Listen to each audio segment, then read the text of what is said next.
Okay guys, well here I have a Volkswagen.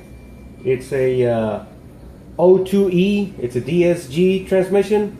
What that is that it's a manual transmission with an automatic clutch or a wet clutch, as you may probably know it. Now I just barely took this cover off and I already see the problem. This transmission or this vehicle would not move forward or reverse. And as you see here, the outer snap ring, it's in the cover.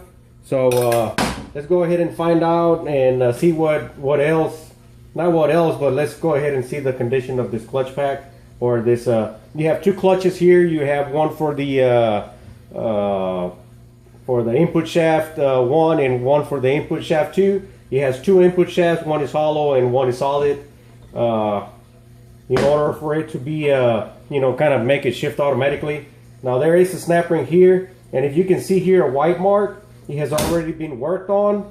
There's another white mark here, and that's proper procedure. Before you disassemble this, you mark the cover with the drum itself, just to have it indexed to see where you're gonna go back with it. Okay, let's go ahead and take this snap ring off. It's a very stiff, hard snap ring. Sometimes it'll be a little stubborn to come out, but there we go. It is a it's a thick snap ring. All right, now we can pull the whole drum assembly out.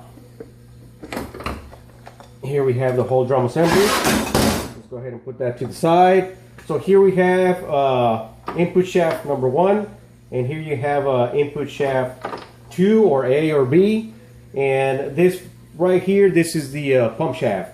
The pump is all the way on the other side, on the back side of the transmission, and this is what rotates or turns the pump itself to create the proper fluid pressure to apply these clutches.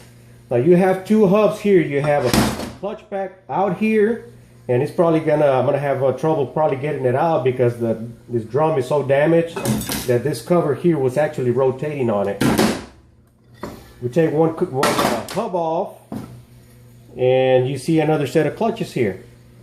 It has a little bitty hub, and the inner for the smaller. Well, actually, the inner is for the hollow one, the smaller hub, and the bigger hub is for the big clutches. All right, two input shafts. Now let's go ahead and see the conditions of these clutches. Now this cover being disconnected or actually rounded like that, the issue that you would have, this is connected to your dual mass flywheel, but it was not going to turn this drum. So this drum was actually probably applying, but this was not being able to turn the clutch itself, so the vehicle would not move.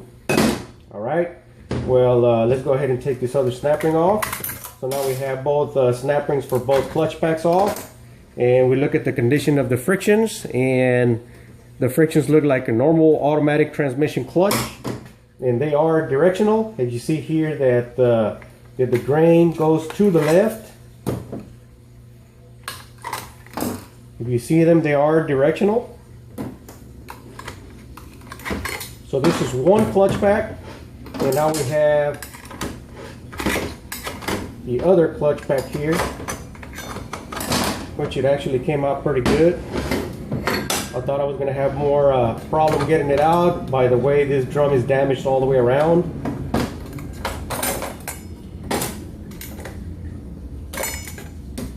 And as you see that these frictions are not like little frictions. These are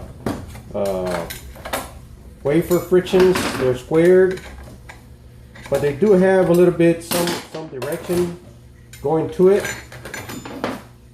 And if you look at them, well, they're going both directions, and they wafer clutches.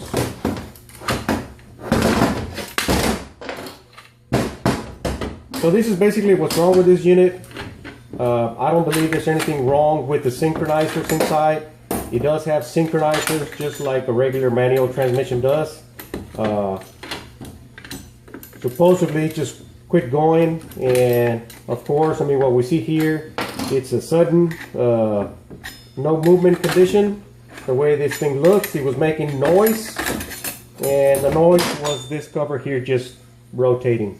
It's probably bouncing back and forth on the clutch itself. And this whole assembly is considered the clutch, or the clutch assembly. You know, like a regular manual transmission would be. Alright guys, well this is a O2E. I was not planning on filming this, but once I saw that, I mean, the problem is just here. If you have one of these, I mean, I don't think that's going to probably be the problem. You're probably going to have some damaged frictions, but I mean, this is what it is. I'll go ahead and talk to the customer, and if he wants me to get in the transmission, I'll get in it, and I'll probably film that.